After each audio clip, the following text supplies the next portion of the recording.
3인 3색의 정치 토론, 삼색 정치 토크. 예, 삼색 정치 토크 시작하겠습니다. 서정욱 변호사님 어서 오십시오. 네, 안녕하세요. 오늘 유난히 기분이 좋아 보이시는데 미소가 가득한 게 뭔가 승기를 잡으신 거. 아니 윤석열 대통령 갤럽 지지율이 3% 올랐잖아요. 아 그래서 예. 오늘 이야기 보따리 풍성하게 좀 네. 하시죠. 네. 아니 유튜브에서 많이 하신다면서요. 근데 방송에 또 할 게 있고 안 할 게 있죠. 가르십니까? 예. 에이 새로운 거라도 해주셔야지. 방송은 심의를 받고 유튜브는 개인 그 심의가 없어요. 그래도 뭐 따끈따끈한 새거 하나 알려주세요. 민주당의 박성민 전 최고위 어서 오십시오. 네, 안녕하세요. 오늘 화사하게 입으셨는데 어디 가세요? 오늘 결혼식이 있습니다. 결혼식? 네네. 친구? 아니요, 그 부모님 지인인데 저랑도 워낙 가까운 어른이셔가지고 네. 그런데 갔다 오면 집에서 아빠가 가지 않아요? 하실 것 같아요. 언제 저는 좀 가냐? 걱정입니다. 자 신성장 경제연구소 최병천 소장님 어서 오십시오. 안녕하세요. 잘 계시죠? 네, 잘 있습니다. 네, 가을을 좀 즐기시고 계십니까? 네네. 네. 여의도 쪽 사무실이죠. 네, 맞습니다. 그 둔치 나가면 좋잖아요. 뭐 둔치 나갈 때도 있긴 한데 둔치 잘 안 나가고 있습니다. 왜요? 아니 뭐 특별히 공부만 나갈 일이 열심히 많지 하시나? 않으니까. 공부만 열심히 하는 건 전혀 아니고요. 네, 그 나가면 좋아요. 네. 종종 나가긴 합니다. 하루도 넓고 공원도 한 바퀴 돌고. 강도 시원하고. 네. 자 하나씩 좀 짚어보겠습니다. 퀴즈부터 그냥 대뜸 하나 여쭤볼게요. 퀴즈. 네. 퀴즈입니다. 그냥. 네. 윤석열 대통령이 한동훈 대표의 독대 제안 받는다 안 받는다? 안 받을 것 같아요. 끝까지. 예. 그렇게까지 한단 말이에요? 예. 뭐 알고 있구나. 아니 안 받을 것 같아요. 절교 안 선언을 받나? 직접 들으셨나? 그래요? 내용을 그렇게- 독대해봤자 어떤 내용인지 다 알고 있잖아요. 내용이 이제 그 뭐 2025년 의료 개혁 백지화 시기라 이거 받을 수가 없잖아요. 그다음에 가장 중요한 게 김건희 여사 문제거든요. 이걸 어떻게 받아요? 김건희 여사 문제를 뭐 어떻게 받아야 됩니까? 가짜뉴스로 공개감하게 맞서 싸워야 되는데 오히려 뭐 사과를 해라든지 뭐 이런 식으로 이게 뭐 특검까지는 안 오더라도 김건희 여사 문제에 대해서 더 이상 이게 뭐 독대해봤자 무슨 결과 나오겠습니까? 내용을 다 알기 때문에 굳이 할 이유가 없죠. 그럼 우선 이제 다른 분들한테도 여쭤보고 받을 것 같아요, 안 받을 것 같아요, 저 소장님. 당분간 안 받을 것 같습니다. 당분간 그 지금 끝내는 뭐 받을 거다. 국민의힘 쪽 아는 분들이나 뭐 이렇게 뭐 그 여기저기 토론에 나오는 이제 소위 친윤계로 불리는 분들이랑 물어봐도 그분들조차 당분간 좀 어려울고 냉각 기간이 필요할 것 같다라는 게 좀 중론인 것 같더라고요. 당분간. 예. 근데 그 당분간이 이게 1개월일지 6개월일지는 좀 가봐야지 알 것 같다. 우리 박채호 의원님은 저도 안 받을 것 같아요. 왜냐면 안 볼 것 같아요. 왜냐면 지금 아예 안 본다. 아니 안 볼 것 같아요. 왜냐면 지지율이 뭐 지금 이제 3% 올랐다라고 이제 서정욱 변호사님께서 언급해 주셨지만 사실 어떻게 보면 바닥을 찍었잖아요. 근데 그런 상황에서도 어떤 위기의식을 갖지 못하고 그때도 한동훈 대표를 거부했는데 앞으로 상황이 어떠하다고 한들 이미 대통령실에서는 그리고 대통령의 머릿속에는 한동훈 대표는 그냥 자기 정치하는 사람 그 이상도 그 이하도 아닌 거죠. 그래서 뭔가 만날 필요성 자체를 못 느끼는 것 같아요. 저는 그럼 만난다. 쪽으로. 균형을 맞추려고. 아니 근데 김건희 여사 특검법이 제2에 들어갔는데 이른바 친한계가 움직이면 거결돼 버리잖아요. 아니요. 지금 이게 그 친한계가 거의 없어요. 아예 없어요? 뭐 장동혁 그다음에 김영동 비서실장이 있는데 김영동 비서실장은 선거법 지금 사무실 때문에 자기 코가 석자예요. 제가 알기로는 그 박정훈 의원이나 많이 또 거리를 두고 있어요. 지금 친한 핵심이 김건희 여사 특검을 찬성하는 사람은 거의 없다. 8명 저는 안 된다? 108 아니 거의 없다. 거의 없다. 한두 명도 힘들 겁니다. 그럼 그럼 제가 최상병 특검 한두 명 있다 해도 없을 거예요. 알았어요. 그럼 저 보다 더 직접적인 질문. 예. 그럼 한동훈 대표 언제 쫓아내십니까? 뭐 쫓아내기를 할 수 있나요? 그거는 본인이 뭐 그만두면 할 수 없지만 표현이 그렇고. 본인이 그만두면 할 수 없지만 그동안 쫓아냈잖아. 그거 다 이순석이 대표는 자기가 나갔지 뭘 쫓아내요. 아니 그 자기가 알아서 다 제재받고 징계받고. 김기현 대표도 그랬고. 성매매는 그거 사실이 아닌가로 또 나왔잖아요. 했다 그랬는데 근데 사실이 뭐- 아닌 걸로 쫓아낸 거 아니에요. 근데 이 분위기로 가면 제가 좀 말을 좀 표현을 좀 과하게 섞긴 했습니다. 이 분으로 가면 한 대표가 버틸 수 있겠어요? 쉽지 않죠. 그죠? 저는요. 여기에 상당한 함의가 들어 있어. 그러니까 한동훈 대표가 자기 정치가 아니고 자기 희생을 해야 돼요. 아 희생해라. 예, 자기가 하나의 미래에 희생을 해야지 자기 정치를 하잖아요. 진짜 윤석열 정권의 성공을 바라고 한다면요. 이렇게 언론에 자기 정치 안 합니다. 그냥 대통령에 전해서 뭐 어떤 용건으로 기니 독재를 또 하고 싶습니다. 그럼 들어와라. 오케이. 그럼 비밀 들어가서 좀 이게 허심탄회 이야기해보고 성과가 있으면 그때 언론에 알린다든지 이런 절차가 필요하잖아요. 그런데 미리부터 순방 오자마자 합의도 안 된 걸 언론에 불쑥 어떻게든 누설댔잖아요. 본인이 했다 안 했다. 이런 그러고 나중에 누설되면 어떠냐고 그랬잖아요. 이게 잘못된 거예요. 뭐 반론이나 다른 근데 생각 있으시면 일단은 저는 한동훈 대표에 대해서 계속 자기 정치를 한다라고 보는 용산의 그 시각이 결국 지금 대통령의 생각을 보여준다라고 생각해요. 그러니까 지금 상황을 그렇게 심각하게 인식하지 않고 있구나. 진짜 지지율을 안 보시는구나라는 생각을 하고 그리고 지금 지지율 보고 싶겠어요? 아 근데 그래도 좀 봐야죠. 이 정도 됐으면 봐야죠. 사실 지금 심리적 마지노선이 무너지고 있다 이런 지적들이 나오고 있는데 좀 일희일비를 하셨으면 좋겠다라는 말씀을 다시 드리면서 지금 보면 약간 한 대표 고립 작전에 들어간 것 같거든요. 그러니까 친윤계 의원들도 그동안 또 잠자코 계시다가 갑자기 이제 한마디씩 하시잖아요. 아, 이제 시작된 거예요? 네, 저는 그렇게 보고 있습니다. 대통령이 안 받아주고 당내에서도 안 받아주면 갈 곳이 없잖아요. 그래서 말씀하신 대로 오히려 한동훈 대표가 최후에는 그리고 그 여권 내에서 최악의 수단으로는 김건희 여사 특검법을 가지고 나중에는 딜을 걸 수도 있지 않을까라는 생각이 있습니다. 그게 약간 최후의 보루가 될 수도 있지 않을까라는 생각. 김건희 여사가 국민 밉상이 됐는데 한동훈 대표는 윤석열 대통령한테 밉상이 된 것 같아요. 윤건이 본의 아니게. 둘 다 밉상. 그래서 이걸 원래 우리 한번 미우면 좋은 일에도 믿고 무슨 마포대교에 자살 방지하는 것도 국민들이 보기에 미운 행동이거든요. 그래서 지금 원래 하다 보면 이게 독대라는 게 뭐 본인이 일부러 흘린다는 것도 아니고 지금 얘기에 의하면 그래서 그리고 실은 정치권에서는 뭐 하다 보면 흘러나오는 경우도 많거든요. 여야 무슨 회담하거나 내지는 뭐 당 대표랑 뭐랑 하거나 여러 가지 그 기자들에서 흘러나오는 경우는 실은 우리 정치사를 보면 그냥 막 부지기수인데 지금처럼 논란이 되지는 않거든요. 그래서 그냥 제가 보기에는 그냥 윤석열 대통령은 한동훈 대표가 숨 쉬는 것도 싫은 것 같아요. 아, 숨 쉬는 것도? 그래 그 정도가 아니면 독대가 설령 흘러나갔다 한들 그게 그렇게 뭐 못할 정도까지는 아니거든요. 그래서 지금은 완전히 밉상으로 찍혀가지고 이래도 밉상 저래도 밉상해가지고 완전히 약간 사감에 의한 정치 단계로 좀 가버린 것 같다. 그래서 대화가 잘 어떤 제대로 된 커뮤니케이션을 그리고 함께 몰락하는지를 모르고 있는 것 같아요. 이렇게 치고받고 싸우면 뭐 이 사람 말이 디테일하게 봐주면 조금 더 맞을 수도 있고 틀릴 수도 있는데 국민들이 보기에는 잘하고 있다 이런 생각밖에 안 들거든요 지금. 근데 그런 거를 좀 전혀 모르고 있는 것 잘하고 같다. 있다가 아니죠. 잘들 논다 이랬지. 아 그렇죠. 그러니까 이제 잘들 논다 이런 생각인 건데 그런 거를 지금 본인들이 사감에 이렇게 묻혀가지고 알겠습니다. 어떤 공적 정치를 안 하는 것 그러면 같다. 질문을 오늘 제가 질문을 많이 드렸는데 바꿔서 우리 박승민 최고위원에게부터 시작하자. 동일한 질문인데 한동훈 대표는 어떻게 해야 이 위기를 돌파할 수 있다? 조언을 해준다면? 애매한 스탠스를 정리해야 된다라고 봐요. 그럼 그러니까- 우리 서 변호사님처럼 희생을 하든지. 아니 진짜 길은 지금 둘 중에 하나예요. 그러니까 지금 보면 물러나든지 사실 쫓겨나든지 아니면 진짜 대통령과 제대로 각 세워서 한번 붙어보던지인데 제가 봤을 때 둘 중 어느 것도 한 대표는 선택을 못 하고 있는 것 같아요. 그러니까 애매하다. 햄릿이구나 햄릿. 네, 애매하다고 말씀을 드린 이유가 처음에는 차별화를 하려는 것 같았거든요. 근데 그러다가 또 이제 한동훈 대표에게 여당 대표로서의 자질을 요구하니까 갑자기 또 소통과 뭔가 대통령실과 잘 지내보려는 듯한 스탠스를 취한단 말이죠. 근데 앞에서 차별을 하려다가 갑자기 잘 지내려고 하면 그게 되겠어요? 이미 서로 감정은 상할 대로 상했고 그리고 대통령 캐릭터를 한동훈 대표가 더 잘 알겠지만 뭐 논리적으로 이렇게 어떤 생산적인 고언이나 조언을 감정이 앞서게 되면 듣지 못하는 스타일이잖아요. 그러니까 경노하는 스타일이란 말이죠. 한마디로 내가 싫어하는 사람이 얘기하는 거에 대해서 경노한다라는 거죠. 그렇다고 한다면 한동훈 대표는 여기서 강수를 둬야 돼요. 지금은 계속 뭔가 약수를 계속 더 가면서 간을 보는 느낌이거든요. 한동훈 대표는 이제 간보기를 멈추고 좀 제대로 된 목소리를 내야 된다. 그러니까 김건희 여사 특검법에 대해서도 이렇게 가면 뭐 대통령께서 독대를 언젠가는 받아주시겠지 이렇게 오매불만 기다릴 게 아니고 본인이 먼저 한번 먼저 치셔야죠. 저는 그렇게 생각합니다. 소장님은 지금 이게 본질적으로 이중 권력 상태라고 저는 생각을 해요. 어디 누구랑? 그러니까 한동훈 대표와 윤석열 대통령의 관계가 이중 권력인데 그만한 권력이 있어요. 아니 있기는?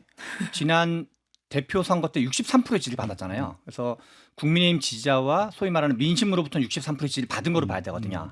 그런데 원내에서는 아주 그냥 그 최악체 야당 비슷하게 지금 비주류 야당 신세를 하고 있는 건데 그런 점에서 원내 권력은 여전히 대통령이 갖고 있고 그 어떤 이제 당원들의 지지자 권력이랄까요? 그런 걸 이제 가지고 있다는 점에서 여기선 63%고 여기는 한 앞에서 말씀하신 것처럼 좀 10석도 안 될 정도로 가지고 있다는 건데 원내에서는 거의 없대잖아. 그러니까요. 그렇다 그러면 그런 의미에서 이중 권력인데 10석이 있으면 그건 바게닝 파워가 있죠.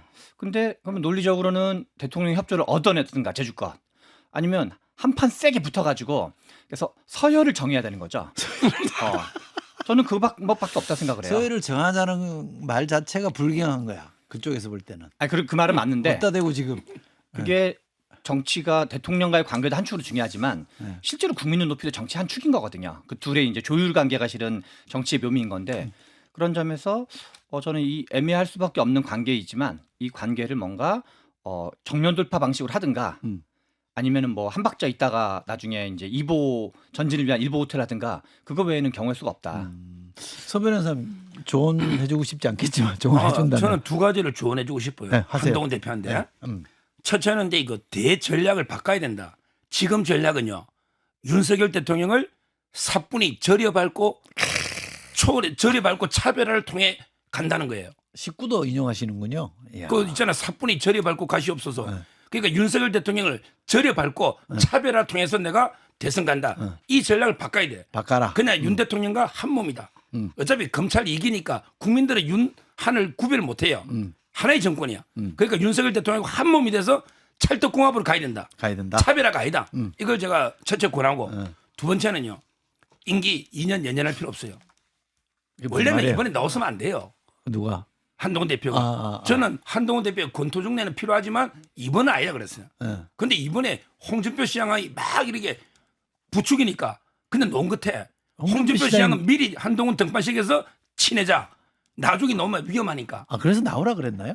그게 계속 깠죠. 열심히 계속 까니까 홍준표 시장이 한동훈을 뭐 어디 약 올렸구나. 폐쇄자 된 사람이 뭐 어쩌고 저쩌고 계속 자극하니까 자극했어. 넣어버린 거예요. 원래는 넣을 생각이 없었어요. 그 고단수구나. 예, 한동훈 대표가 이번에는 좀 반성하고 성찰하고 공부도 하고 다음에 놀랐는데 넣어버린 거예요. 빨라. 조기 등판이. 근데 그래서 저는 말은 2년에 연연하지 말고 대선 주자는 또 1년 전에 사퇴하라는 규정도 있잖아. 뭐 1년 6개월이 사퇴. 저는 임기 채울 생각하지 말고 오히려 이제 그 대선 주자로서 공부도 하고 성찰하려면 조기에 사퇴하는 것도 한번 생각해 봐야 된다. 근데 그래야만 이게 왜 지금도 지지율 1위는 맞잖아요. 그 조언 맞아요? 그냥 조언이잖아. 집에 가. 대선을 꿈꾼다면 아니 대선을 꿈꾼다면 원래 대선 1년 뭐 6월 전에 사퇴하는 게 있잖아. 지방선까지 공천고 이런 것들 해서 맞아요. 2년 채우지 마라. 1년 6개월 그게- 아닌가? 그러니까 1년 1년 6개월 전이니까 1년 조기 6개월. 사퇴죠. 2년 임기를 못 채우잖아요. 그럼 그것도 한번 고민해 봐야 돼요. 근데 근데 지금은 1년 6개월 진짜 진심으로 조언하는 거예요. 근데 이걸 제대로 못 맞추면 다음 대선에 나올 수 있겠어요? 저는 못 나온다고 봐요. 패배자 이미지를 가지고 대선 후보가 된다? 그건 불가능한 시나리오죠. 그 말씀 한동훈 해놓고 대표는- 왜 웃으세요? 진짜 빙그레. 진심으로 조언해. 진심으로. 한 대표 망하라고 조언하시는 것 같은데 따로 지지하시는 분이 있으신 것 같은데 집에 가라 그 얘기잖아요. 쉽게 말해서. 그러니까요. 조기 귀가를 권하시는. 그러니까 우리 박성민 최고위원처럼 뭔가 좀 작전이 들어갔다라는 느낌을 서 변호사 말씀을 들어보니까 그런 것 같은데요. 아니 그게 대선 주자로 놓친 대선이 꿈이잖아요. 그럼 2년 채우면 대선 안 된다. 우리는 이재명 민주당 틀려요. 이재명 대표는 뭐 임기 다 채워도 어떻게 당은 바꾸고 해서 놓을지 몰라도 국민의힘은 민주당이 왜 나와요? 아니 국민의힘은 당헌에 따라 움직이는 시스템에 따라. 근데 그렇잖아요. 대선이 꿈이라면 그거 다 채울 수가 없는 거예요. 어차피 규정상 못 채우죠. 예, 그러니까요. 근데 더 일찍 가라.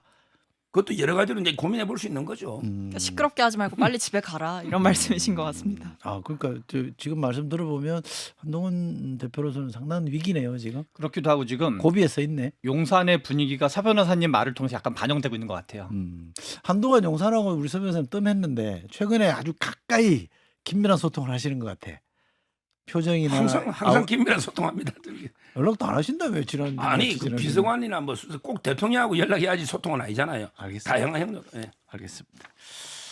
자주 연락을 하세요. 그래야 제가 정확한 정보를 듣기 때문에 이제 다른 걸로 가볼게요. 명태균 게이트라는 표현을 조국 혁신당에서 붙인 용어던가요? 어쨌든 네. 지금 이제 이분이 정치권에서 최대의 화두가 되어 있는데 우리 변호사님은 명태균 씨 아세요? 직접 본 적은 없어요. 이름은 들어봤어요? 예, 이름은 알죠. 저는 이름도 못 들어봤어요 이전에는 진짜로. 그냥 여론조사에 보면 뭐 그렇죠. 저도 뭐 의미 있게 이름을 들어본 건 아니고 그냥 기억을 해보니까 이름 정도는 들어본 것 같아요. 그 장성철 소장이 다른 어디 방송 나가서 이렇게 얘기를 했어요. 지금 한 2년 동안은 지금까지 이 정부 출범한 이후 한 2년 동안은 명태균이가 1등, 근진 법사가 2등, 천공이 3등이었다. 책사로서 맞아요? 이게요. 저를 한심하다는 진짜 보는데. 진짜 클라우드 장이라고 하는데 먹구름이 온다고 떠들던 장성철 있잖아요. 아 그래서 클라우드 장이에요? 아. 예, 별명이요. 먹구름이 온다고. 근데 이 제보자가 명태균 의혹을 이제 머니투데이, 뉴스토마토에, 언론에. 예, 뉴스토마토에 제보한 사람이요. 예. 국민의힘의 공채 일기입니다. 아 그래요? 장성철이도 국민의힘의 공채 김무성 부장회장에 계속 있었죠. 아 둘이가 당국 친구예요? 친구예요. 친구라고? 예. 근데 그 제보자가요. 음. 개혁신당의 영입인재 1호입니다. 그다음에 총선 때 개혁신당 갔어요? 왜 오. 개혁신당에 국민의힘에서 공천 떨어지고 음. 개혁신당의 영입인재 1호로 김종인 위원장 영입했고 총선 때 전략기획 부총장으로 공천 실무했어요. 개혁신당에서 예. 지금 허나 비서실장이에요. 제보한 사람이. 찾아보면 금방 나오겠는데 누군지? 그 찾아보세요. 하여튼 그 제보했다는 사람이 그 A, B, C, D 할 때 D 뭐 있잖아요. 방송할 때 A, B, C 뭐 이렇게 하잖아요. 그게 다 실명이 지금 이미 돌고 있어 인터넷에. 다 돌고 있는데 제가 말을 안 하겠습니다. 금방 나올 거고요.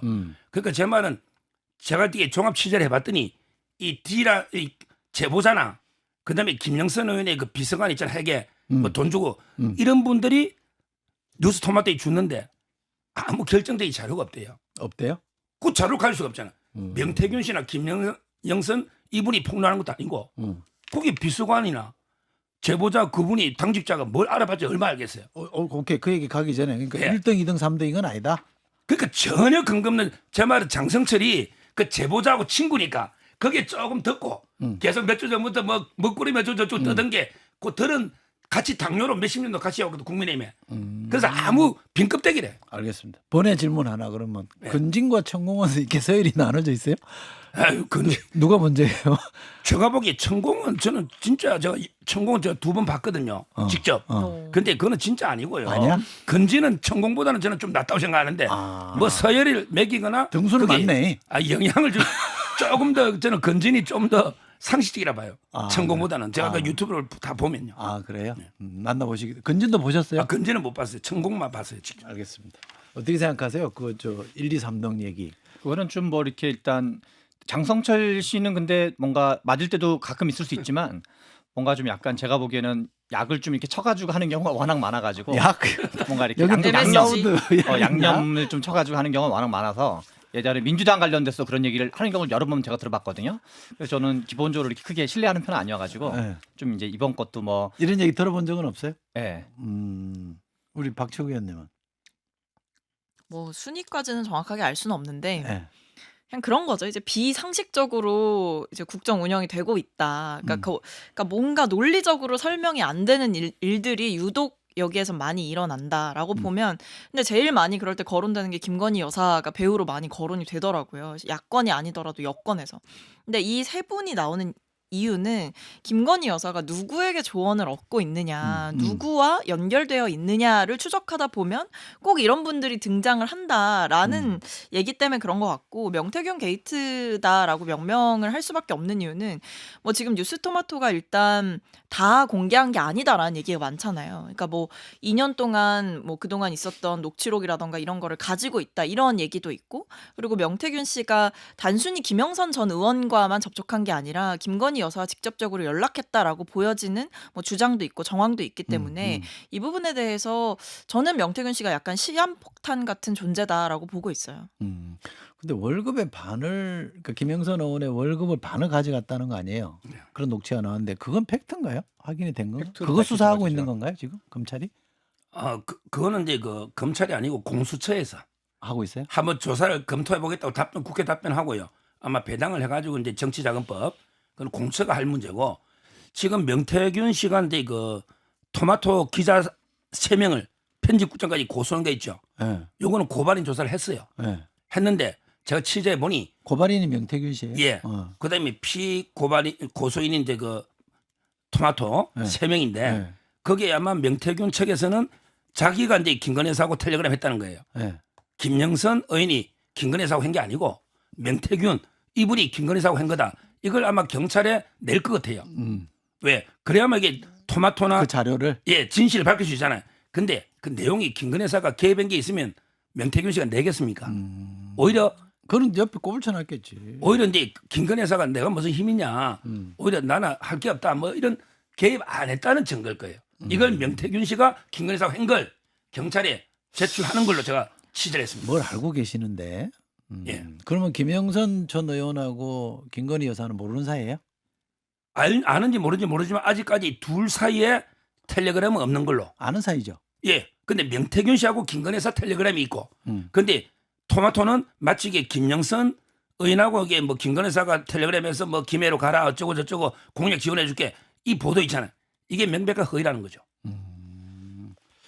근데 연락을 주고받은 건 팩트 아니에요? 김영선 누구랑? 의원과 김건희 여사가 텔레그램을 주고받은 건 저는 팩트라고 생각하는 게 뭐 이준석 대표가 이런 주장에 대해서 뭐 여사가 공천 개입을 했다에 동의하지는 않지만 그 둘의 텔레그램을 봤다는 것에 대해서는 부정을 안 한단 말이죠. 대한민국의 국회의원이 국민들 앞에서 거짓말 하진 않았을 거 아니에요. 그러니까 어쨌든 내용에 대해서는 동의하는 정도가 다르지만 연락한 그 내용을 본 것은 사실인 것 같고 그리고 명태균 씨가 어떤 그 공천 개입의 키로 불릴 수밖에 없는 이유는 이 명태균 씨가 얘기하는 걸 보면 어쨌든 여사한테 전화가 왔다. 그리고 본인이 뭐 전화를 했다. 이런 타이밍들이 좀 딱딱 맞는다라는 거죠. 그래서 저는 지금 보면 국회에서 어느 정도 진실이 밝혀질 수 있다라고 보는 게 이 김영선 씨의 보좌관으로도 일했고 명태균 씨랑 오랜 시간 같이 어떤 협업을 했던 일을 했던 그 인사가 국감 증인으로 출석을 하겠다라고 밝혔다고 해요. 그렇다고 한다면 국회에서 거짓말하면 처벌받잖아요. 잘 아시겠지만. 그러니까 저는 국회에서 이 김영선, 명태균의 측근이 폭로하는 내용에 따라서 이 국면은 완전히 새롭게 더 갈 수 있다라고 생각합니다.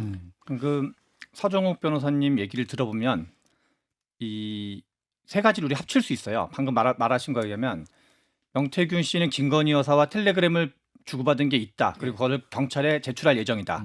이게 1번이고 두 번째는 그 명태균 씨는 본인이 김영선 전 의원한테 내가 당신의 공천에 등등에 관여할 거다, 도와주겠다 등등을 했다는 게 알려진 거고 세 번째는 김영선 씨는 월급의 딱 절반을 정말 1원도 빠지면 안 된다는 걸로 꼬박꼬박 명태균 씨한테 돈을 주고 그래서 명태균 씨 쪽 사람을 아예 그냥 의원실에 회계처럼 앉혀놨다는 거거든요. 그냥 이게 삼각형을 딱 그리면 그 김영선 의원이 완전히 무슨 뭐 바보 천치가 아닌 이상 그 뭔가 믿으니까 그리고 본인의 당선 및 공천에 결정적 기여를 했다고 생각하니까 월급의 딱 절반을 1원도 빠지지 않고 줬을 거 아니에요. 그렇지 않고 그냥 저 사람의 허세에 그냥 할 리가 없거든요. 그리고 어느 정도 그거는 증거가 뭔가 있을 때 움직이는 거지. 그래서 오히려 제가 보기에는 요 세 가지 그냥 하나는 우리 서정욱 변호사님이 확인해준 팩트, 나머지 두 가지를 세 개를 결합하면 그냥 김영선 의원이 그러니까 김건희 여사가 뭔가 공천에 개입한 걸로 생각할 만한 게 있으니까 월급의 절반을 받았다고 보는 게 합리적 판단인 거죠. 알겠습니다. 근데 제가 질문을 하나 드리면 그 이제 개혁신당 영입 인사 1호로 가신 분은 왜 이걸 지금 폭로를 하는 거예요? 뒤에서 제보를 한 거예요? 뭐 저는 이렇게 봐요. 그분 입장에서 가만히 생각해 보면 그분이 허나 비서실장이랬잖아요. 지금 그 대표잖아요. 허나. 예. 허나 대표가 당선될 때 이준석 대표가 옆에 사람 다 듣기도록 뭘 했냐? 조졌네. 저거 오래 못 가. 이렇게 그 당 발행을 대표 당선될 때 될 때 옆에 사람 다 듣기도록. 왜? 이준석 대표는 이기인을 밀은 거예요. 천하용인 할 때 이기인. 도의원 하신 분. 예, 그분을 경기도. 밀었고 허나 반대 세력이잖아. 근데 그 제보자는 허나 비서실장이란 말이에요. 그래서 그분이 이준석 대표 말을 허나 대표한테 보고하는 게 또 가로세로 연구소에 단독으로 취재돼 가지고 문자가 공개됐어요. 그때 이준석 대표가 조졌네. 허나 저거 오래 못 가. 제 말은 이번에 그 제보자가 제보함으로써 뭐 김건희 여사 공격하는 의도는 있는지 모르겠는데 최소한 김영선도 잡고 이준석도 잡잖아요. 지금 이게 입장이 곤란한 사람은 공천 거래는 김영선하고 이준석 대표입니다. 뭐 김영선 전 의원이 국회의원이 아니니까 그럼 이준석 대표가 타깃이다. 이준석 대표가요. 예. 단칼에 거절했다 했잖아. 근데 김용남 전 의원이라고 있잖아요. 우리 이 방송에 나와요. 예, 그분이 뭐라 했어요? 그 다음 날 금태섭 사무실에서 김종인 위원장이 다 모여가지고 이걸 어떻게 할까? 딜을 받아야 되나 말아야 되나? 우리 이걸 방송에서 회의했다는 얘기했어요. 거 아니에요? 네, 우리 방송에서 그 얘기했어요. 이게 단칼에 거절한 겁니까?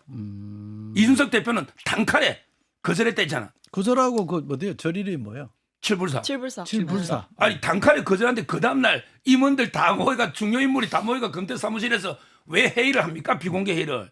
앞뒤가 맞아요? 회의를 할 이유가 없잖아요. 단칼에 거절했으면 그러면 그러면 칠불사에서 뭔가 합의가 있었던 거예요? 칠부사에 그리고 천하람은 2박 3일 있었죠. 아 그렇게 있었어요? 네, 좀 더 오래 있었던 인사들. 왜 목사 아들인지 독실한 기독교 집안에서 템플스테이 그 바쁠 때 선대위원장은 그 뒤에 했지만 실제 천안이 바쁠 때죠. 왜 그 지금 한가하게 2박 3일 템플스테이 할 때입니까? 저는 상당하게 합의나 고민이 있었다. 거기서 거기부터 간부들도 와서 금태섭 사무실에서 종로구에 네. 회의했다고 김용남 의원이 이야기하잖아요. 네. 상당히 고민해봤는데 네. 누가 틀었냐? 김종인의 부인이 틀은 거예요. 에잉? 김종인 위원장의 부인이 네. 당신 미쳐서 그럼 다 망해. 원래 정치권의 부인들 힘이 센 분 중에 하나가 김종인 위원장이라는 소문을 받아합니다. 그 노사나 김종인 위원장이 강력 반대해서 이게 무산됐다고 저는 봅니다. 본인도 그렇게 그런데 부인이 얘기했잖아요. 반대했다고 돼 있어요. 아, 기록 그래요? 기사 그래 돼 있어요. 아 그래요? 그냥 보십시오.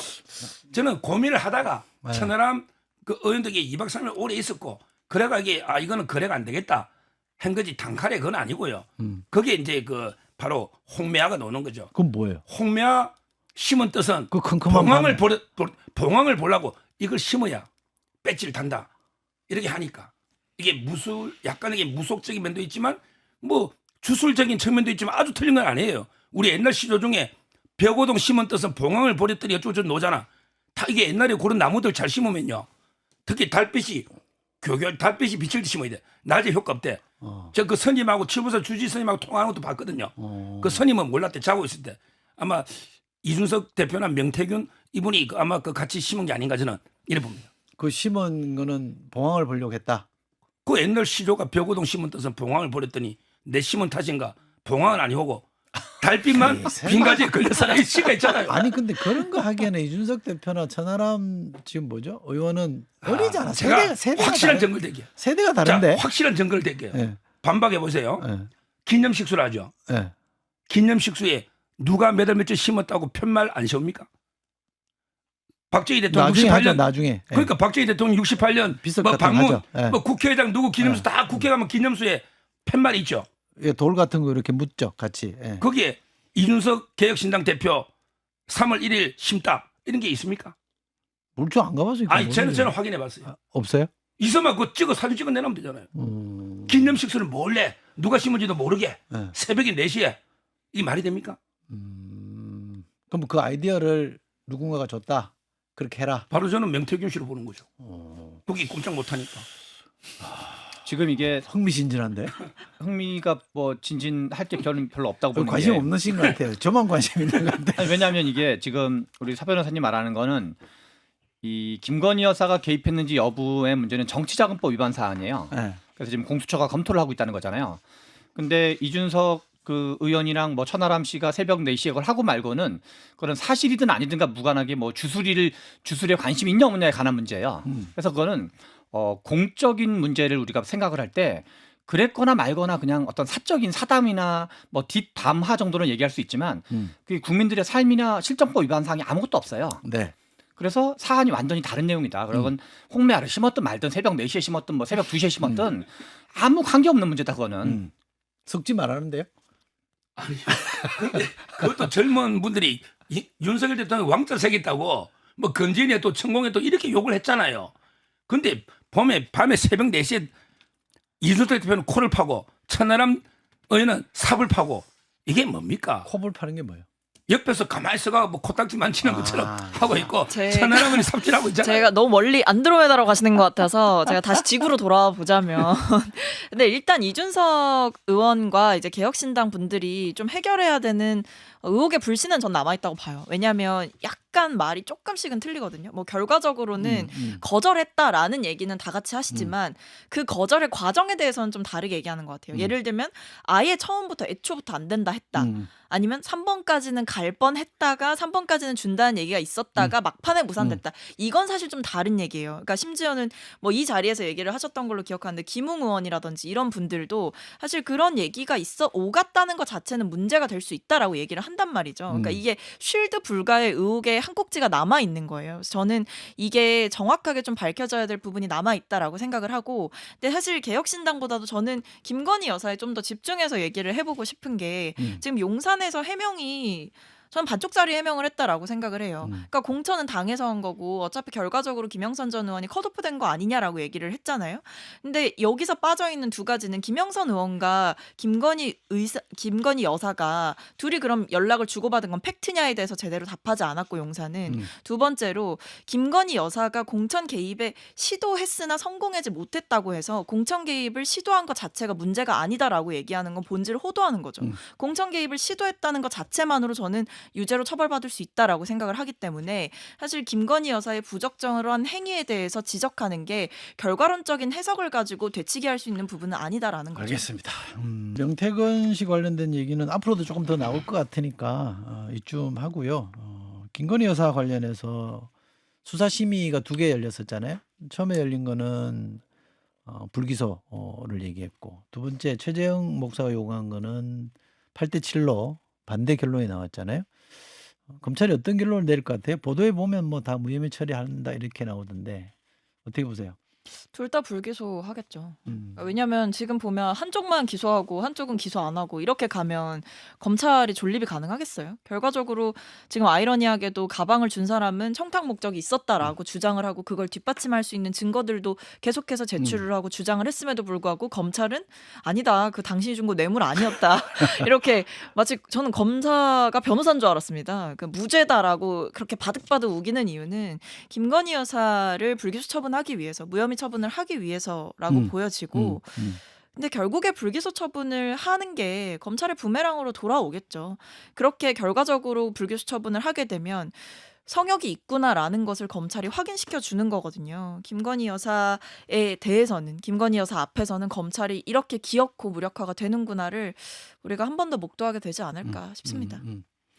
저도 뭐 불기소에 대해서는 의견이 같은데 지금 이게 불기소한다고 끝나는 문제가 아니라 김건희 여사야말로 마일리지를 차곡차곡 거의 제곱 승수로 지금 쌓아가고 계시는 것 같다. 지금 뭐 도이치모터스 주가 조작이라든가 공천 개입 논란이라든가 명품 가방이라든가 이렇게 하나씩 매듭을 하고 원래 다음 페이지를 넘어가야 되는데 지금 이게 지금 여권에서 사과를 얘기하고 있지만 지금은 약간 단순 사과로 수습하기 어려운 상황이 이미 도달한 것 같다. 그런 생각이 듭니다.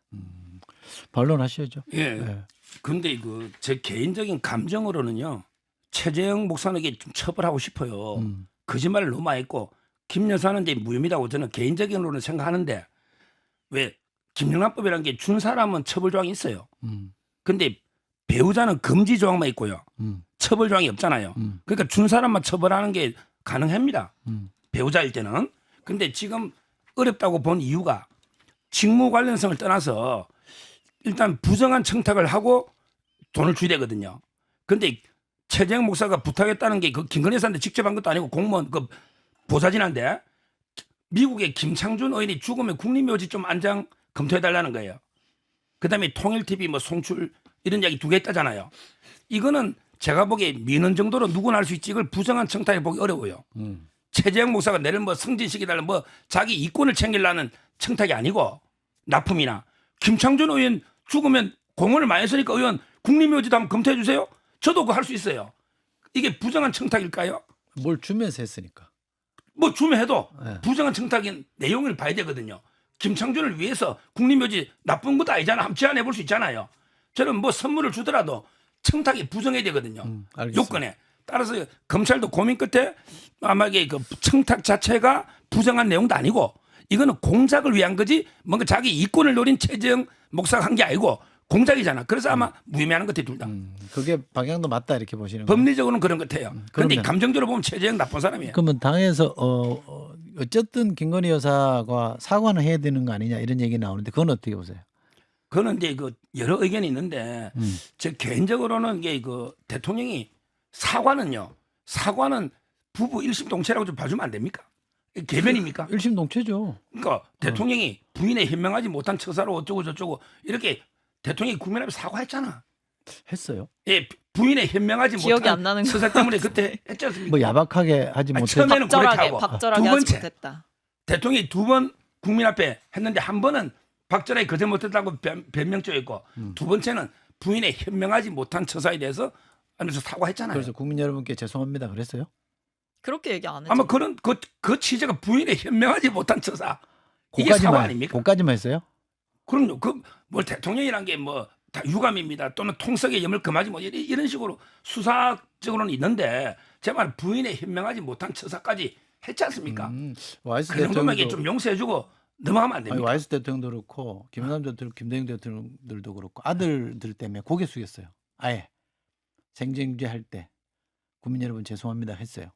근데 그 아들은 해야 되고 그 뭐 부인은 아들들은 하면 안 됩니까? 제가 알기로에 몇십억씩 받아가지고 구속되고 이러는데 이거 아버지 친구라고 300만 원짜리 파우치 하나 던져놓고 한 거 아닙니까? 거기에 대해서 대통령이 현명하지 못한 처사까지 했고 또 김건희 여사도 사과하려고 한동훈 대표한테 문자 5번이나 보냈는데 1심에 버리지 않습니까? 1심에 지금 와서 타이밍상 저는 뭐 지금은 이제 좀 이해해 주셨으면 하는 바람입니다. 우리 정욱이가 돌아갔어요. 다시 원위치. 저는 명품백 문제 정도는 김건희 여사가 사과만 하는 걸로도 뭐 실은 국민들의 여론이 좀 뭔가 진정될 소지가 있었다고 생각을 해요. 근데 지금 최근에 좀 커지고 있는 거는 공천. 그 도이치모터스 문제가 오히려 더 커지고 있는 것 도이치모터스, 같아요. 맞아요. 도이치모터스는 지금 한참 이제 뭐 금투세 논란도 여러 가지가 있겠지만 우리나라 지금 주식 투자자가 1,400만 명으로 늘어났거든요. 근데 이게 주가 조작에 대해서 역정 지금 뭐 JTBC 쪽에서 계속 여러 가지 단독이 나오고 있는데 해서 뭔가 계속 통화를 그동안 한 적이 없었다고 했는데 거기 핵심 좀 유죄받은 사람이랑 통화한 것이 뭐 46차례 이상 통화한 게 밝혀지고 있고 그래서 이거는 점점점 약간 범죄자 어떤 그 범죄 단계로 지금 여러 가지 정황상 보여주는 게 있기 때문에 단순 방조제보다는 좀 높게 지금 가고 있거든요. 그런 점에서 그런 문제로만 지금 하긴 좀 어렵다. 대통령 워딩이 이랬네요. 우리 PD가 올려준 거 보니까 제 아내의 현명하지 못한 처신으로 국민들께 걱정 끼쳐드린 부분에 대해 사과를 드리고 있다. 당시에 사과를 드리고 있다는 표현도 약간 언론에서 주목했던. 그 정도면 최대한 수위로 사과한 거 아닙니까? 부인은요? 하려면 더 해야지. 아니 죄송합니다. 고개 어쨌든. 숙이는 게 그렇게 어려운가 전 좀 의문이에요. 아니, 이 정도 되면 뭐 사과를 100번이고 해도 모자라다 저는 생각을 하는데 왜 사과를 그렇게 안 하실까? 그리고 맨날 그 배우자 처벌 조항 없다 그 귀에 닳도록 저도 들었는데 이 말씀 한번 드리고 싶어요. 국민권익위원회 그 청탁금지법 해설집에 보면 배우자가 금지된 금품을 받은 경우에 변호사법 위반이나 알선수재 혐의로 처벌될 수 있다고 명시돼 있어요. 그러니까 김건희 여사에게 처벌을 내리고 싶지 않기 때문에 법 해석을 좁게 하고 있는 게 지금 검찰의 실정이 아닌지 사실은 원점 재검토해야 될 시점이다. 김건희 여사에 대한 처분을 불기소로 한다고 한들 앞으로 지금 자고 일어나면 한 개씩 터진다고 하잖아요. 저는 김건희 여사의 문제는 약간 늪 같은 거라고 생각을 하거든요. 이 늪에 가만히 빠져서 같이 이제 가라앉을 거냐. 그러니까 제대로 국민들 앞에서 제대로 사과할 부분은 사과를 하고 밝혀야 될 부분들은 밝혀야 되는 거죠. 민주당 얘기 좀 해보겠습니다. 금투세 관련해서 지금 이제 그 찬반 토론을 민주당에서 했잖아요, 그죠? 근데 민주당은 우리 박성민 금방 말씀하시긴 했습니다만 이어서 어떻게 네. 하겠다는 거 정리가 됐어요, 입장이? 아직 정리가 안 아직? 됐죠. 네. 그러니까 그러니까 의원총회를 하겠다는 거예요. 의총에서 결론 냅니까? 네네. 거기서 혹시 또 대표한테 위임한다 이렇게 가는 거 아니에요? 그렇게 되면 이제 또 뭐 이재명 대표가 대표로 또 입장을 낼 수도 있겠지만 일단 보니까 진성준 정책위 의장이나 원내 지도부의 입장을 보면 이제 의원총회를 열어서 이 결론을 어떻게 내릴지 그 방법에 대해서도 정리를 하겠다라는 거죠. 그러니까 지금 보면 이게 공백이 있는 거예요. 그러니까 토론회는 열었는데 의원들의 의견 수렴 절차는 남아 있다라는 거고 의견 수렴 절차를 거쳐서 어떻게 결론을 내릴 건지 이 방법도 사실은 확정이 안 됐다라는 거죠. 그래서 뭐 한 달간 의견 수렴을 하겠다라고 했다가 정정을 하는 일도 있었고 지금 보면 약간은 불투명하다. 다만 그래도 지도부의 메시지나 최고위원들의 메시지 그리고 이재명 대표가 그 전에 냈던 메시지를 보면 지도부의 의중은 확실하게 유예 쪽으로 가고 있는 것 유예. 같은데, 네, 더 미루는 거예요? 네, 유예나 완화 쪽으로 가고 있는 것 같은데 문제는 이제 진성준 정책위 의장이라던가 일부 인사들은 강경하다는 거죠. 그것은 개인의 의견일 뿐이다. 당론으로 아직 확정된 바는 없다. 음. 그렇기 때문에 생각보다 안에서 충돌이 좀 있다. 이렇게 보여요. 종부세 관련해서는 우리 소장님이 의견을 많이 내셨는데 칼럼도 쓰시고 이 금투세에 대해서는 어떤 입장이세요? 지금 아니 저는 이제 금투세에 대한 자체의 찬반이 있을 수 있고 이걸 정치적으로 어떻게 하느니까 문제가 있을 수 있는데 일단 현재 지금 당에서 관련된 것만 보면 이게 유예로 저는 사실상 결정됐다고 생각을 해요. 그래요? 다만 이게 이제 민주당 쪽 얘기를 들어보면 기재위 의원들 그래서 지난번 했다가 2년 연기해서 지금 하는 거잖아요.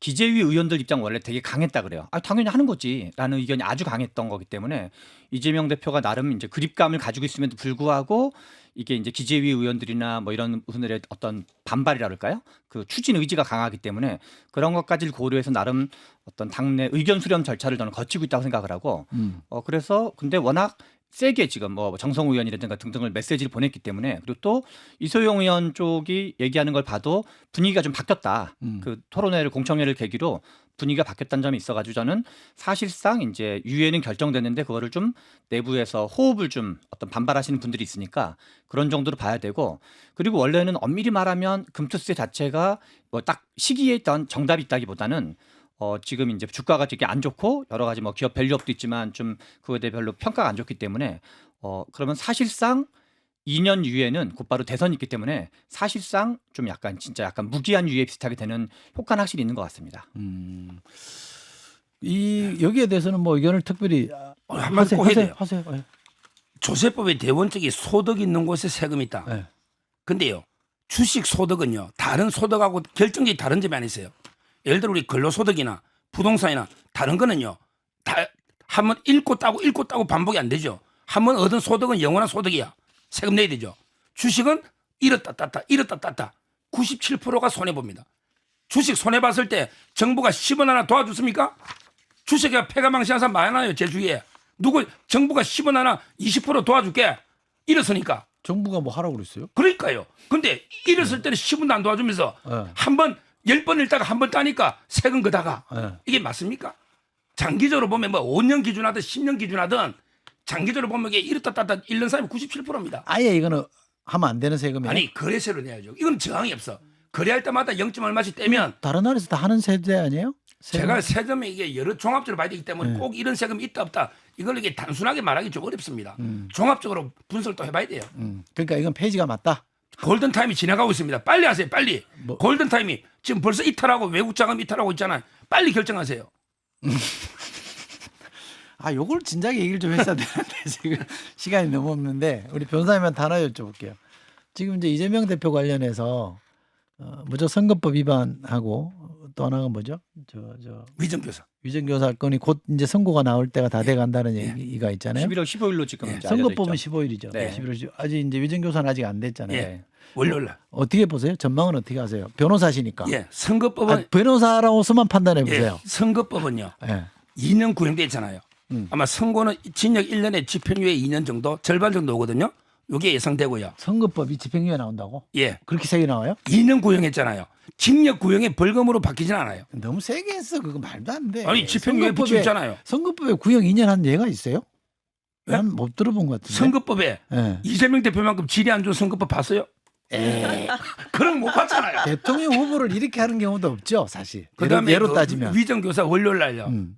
구형 3년이 할 것 같아요. 3년. 취재하신 거예요? 아니 양형 기준표 그렇게 돼 있어요. 희망사항 아니 말씀하시는 것 대법원 같은데. 양형 기준표에 가중 요소가 3년까지라고 돼 월요일 있어요. 날 구형해요? 예, 3년 구형할 것 같고 약간 네. 지켜보시면 되죠. 그리고 그러면 그거는 이제 그 위정은요. 네. 일단 80%가 징역 나오고 어. 그 중에 절반 40%가 실형이 나옵니다. 저는 법정 구속은 안 할지 몰라도 실형도 배제할 수 없다. 두 건 다? 예, 오. 심각한 범죄들입니다. 이게 사법문제. 그래서 지금 민주당이 검찰 독재하고 막 약간- 항의하고 난리잖아요. 약간 세뇌시키시는 이렇게 될 것이다 예언하시는 느낌인데 저는 이런 비슷한 광경을 이재명 대표 구속되냐 마냐 그때 많이 봤어요. 그러니까 제 상대편에 앉아 계신 분들이 100%, 200%, 1000% 구속된다 이 얘기 엄청 하셨었거든요. 그렇죠. 근데 결과적으로 안 그랬어요. 그러니까 저는 정부 여당에 드리고 싶은 말씀이 이재명 대표만 해바라기처럼 쳐다보는 거는 좀 이제 멈춰야 되지 않을까. 좀 자력갱생을 하셔라. 이재명 대표만 오매불만 그렇게 짝사랑하시고 구속되라. 뭐 결국에는 유죄 받아라. 그래서 못 나와라. 이거 인디언 기우제 마냥 제사 지낸다고 이게 되겠습니까? 그러니까 본인들이 잘할 생각을 해야지. 자꾸 남의 집 들여다보면서 남의 집 망하라고 고사 지내는 거는 하나도 도움이 안 돼요. 참. 좀 정치권에 좀 좋은 뉴스 없을까요? 뭐가 좀 이렇게 여야간에 합의를 해서 큰 숙제를 좀 해냈다. 예를 들면 국민연금이나 뭐 예를 들면 숙제들 많잖아요. 좀 해야 될 숙제들 기후 위기다 이런 것들 좀 안 돼. 아니 뭐 이재명 대표하고 조국 대표 정리되면 왜 자꾸 그쪽으로 자꾸 좀 이제 정치가 확 바뀌겠죠. 아니 솔직히 이조 심판론은 지난 총선 때 폐기된 거예요. 다른 전략 찾으세요. 알겠습니다. 오늘 여기까지 하겠습니다. 서정욱 변호사님, 박성민 전 최고위원님, 최병천 소장님 세 분 고맙습니다. 감사합니다. 감사합니다.